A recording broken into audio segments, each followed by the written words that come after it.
Welcome to Round Hill Radio, the podcast from Round Hill Community Church. Through our conversations, we discover the holy in the ordinary, find moments of grace and peace, and redefine what we're talking about when we talk about faith. On today's episode, Ed and I sit down and talk about the experiences we're having in the pandemic times and what the plans are for worship going forward. Welcome to Round Hill Radio. I'm Leslie. I'm Ed. Hey, Ed. How are you doing, Leslie? I'm doing okay. I am still in my house, but feeling grateful for having such, for those watching the video, I'm in my home office, so feeling lucky to have a little space carved out to and work you look in. very comfortable there. Extremely cozy. It's very cozy. I'm slowly turning it into a jungle. I have many plants behind me right now. It looks nice and green on the inside. That's good. Yes, starting to bring the outside in. So we're back podcasting. Wow. Glad to be back. It feels really nice, doesn't it? It's like feels like that sort of that normal a moment of normalcy, which is really nice. Yeah. And there's a new thing coming up this weekend that is its own little moment of bringing something back. So will you tell us what that is? I am happy to. So we have not worshiped in our sanctuary at Round Hill Community Church since the beginning of March. And what an unusual time. Strange and challenging and unsettling time. We have, thanks to you and others, we've adapted in some pretty remarkable ways. So we've had online services, and since the end of June, I believe, we've had an outdoor service, which has been really remarkable and very satisfying. But now we are making preparations to go back into our sanctuary for the first Sunday in April, and really looking forward to that. And a lot of people have been working very hard to make that happen and possible. Yeah. So. It's really exciting. So the first Sunday in October, which will be October 4th, we'll be back in the sanctuary. So we have a whole reopening the campus committee. Yes. This task force that has been working just so hard pretty much ever since this pandemic started. So What precautions are we taking to make sure that we can worship in a safe way? Right. So we're bringing inside all the precautions that we used when we were outdoors for that service of worship. So we're following the protocols that have been laid out by the state of Connecticut, and we've been following those now for many, many months. And like everyone else, we're trying to practice great physical distancing, keeping ourselves at least a minimum of 6 feet apart, if not more. Masks will be worn during the service in the sanctuary. Pre-registration is required, just as it was for the outdoor service, and that means that everyone will be given an assigned seat. And so there are already some changes, right? That's going to be a little different, but we'll get used to that. We may get actually an opportunity to see the sanctuary from a different standpoint, because we may not be sitting where we're accustomed to sitting, but all of that will get worked out over time. So wearing the masks, keeping a safe physical distance. There will be no singing during the service, although we will include music from our soloists, and that will be done using all of the necessary precautions, but we will not be singing, at least to get started. And so those are our main protocols as we get going in the sanctuary once again. Yeah. So that's always the lack of congregational singing, of course, me as a musician makes me, so sad. So I'm like, let's all be safe so we can get this over with as soon as possible, so we can all go back to just singing together. Cause I think that's such a wonderful part of worship.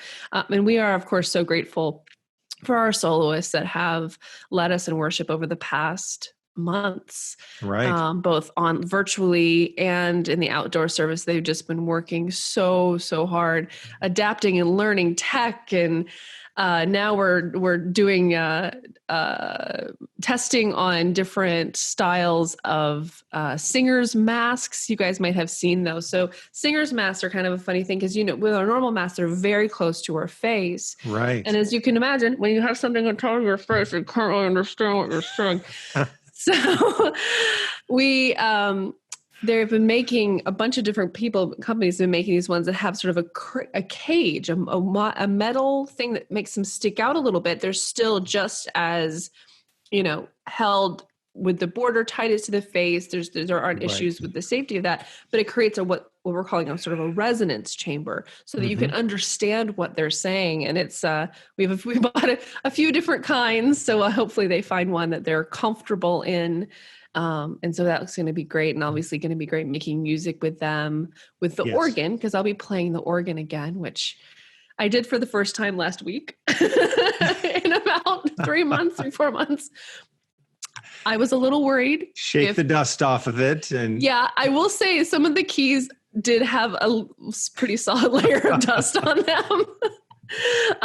But it's so nice to get back to that instrument that I love so dearly. So really glad for that. So the service is still going to look, shall we say, different from normal, right? Yeah, there will be a difference. I think one of the things that we've been so fortunate to do, we've mentioned this so many times in the past months, is that we've been able to have an online service. And I know we wanted to include that as part of our conversation. And that online service will continue. We will continue to produce that on a weekly basis.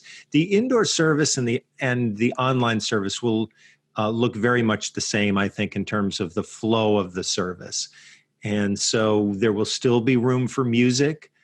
There will still be a message and a scripture lesson. We will not have a children's message to start with for the service that's indoors, but we will continue to do something for the online service. So one part of the feedback that we've gotten is that this has been a very challenging time. So less is more. And our services of worship have tended to weigh in at around 35 minutes. We've been getting a lot of positive feedback, which I've been trying to take it in a positive way. So.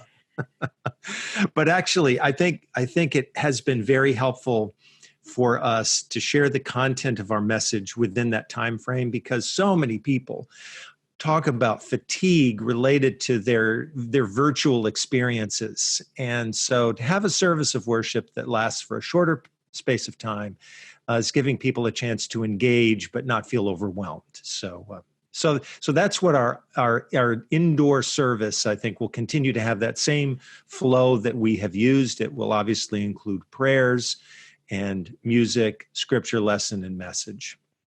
Yeah, that half an hour, give or take 5 minutes either way. It's been a really nice, it almost feels like a distillation of worship. Like we hit some of the high points, obviously not having 3 hymns and not having an introit and a benediction cuts you down pretty quickly.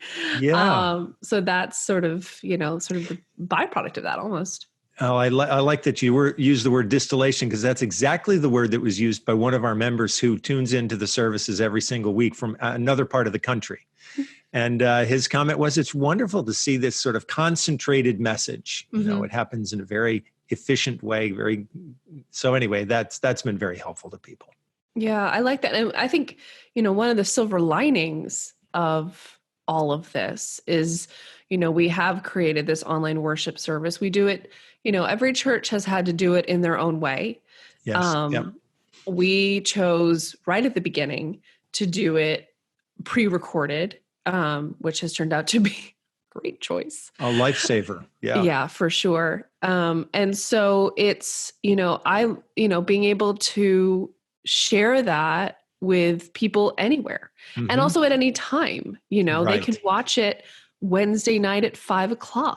And we have, we see it to be boring, we see it in the analytics of our YouTube channel, Roundhill Media, that people, we get a nice amount of people that watch it on Sunday morning. It's part of their routine. They look forward to it. It's the weekly rhythm for them. And then we have people that watch it all throughout the week, the viewership.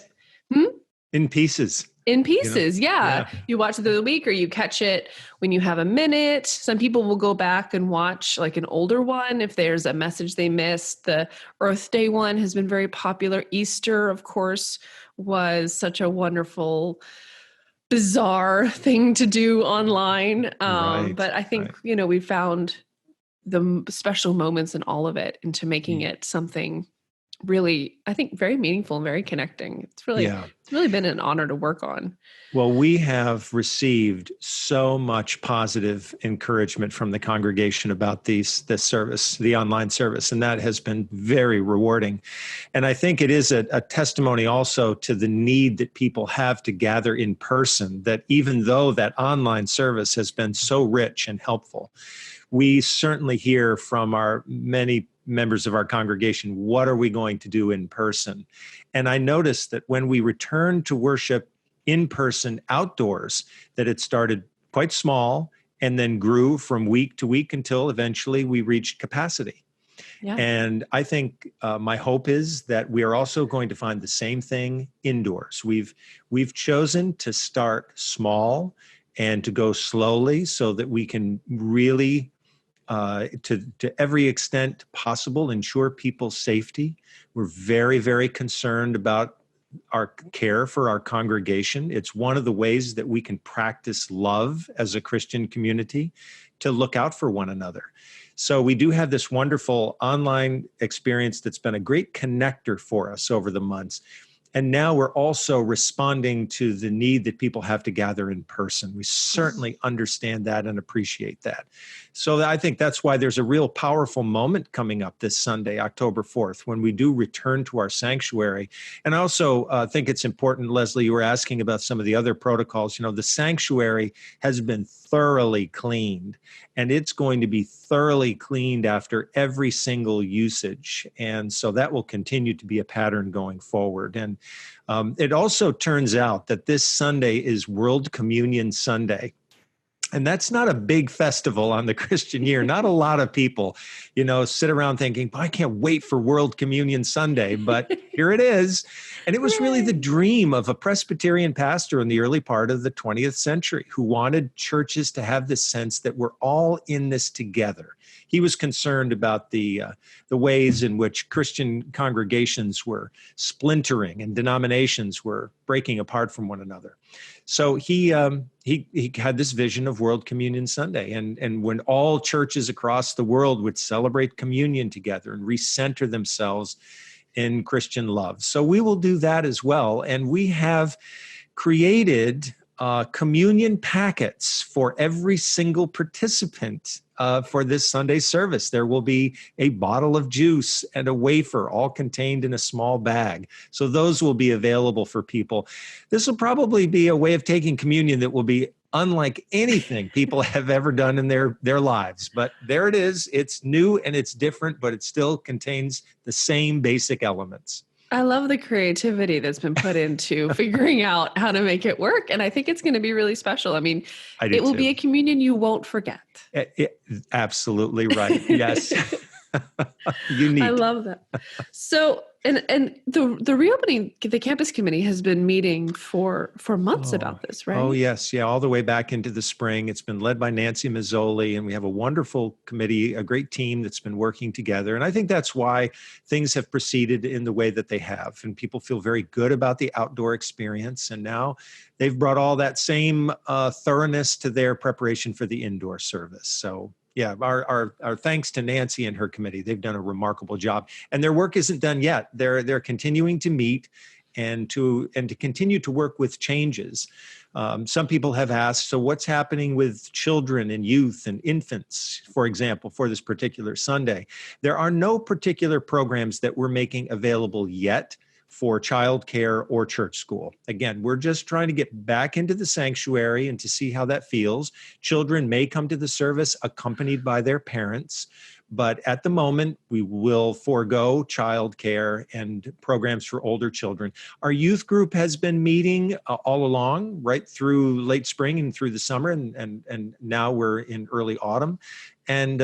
But they've also been meeting outside, safely distanced, and they'll continue to do that. So we may see them at our Sunday morning service as well. But if they're there, they'll be following all the same protocols. Absolutely. Well, thanks, Ed. So if you are local to the Fairfield County area, you are more than welcome to join us, given that you pre-register at roundhillcommunitychurch.org.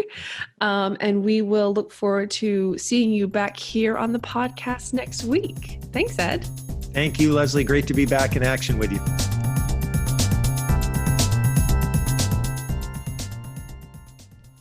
Thanks for listening. Round Hill Radio is brought to you by the friends and members of Round Hill Community Church. For more information, please visit roundhillcommunitychurch.org.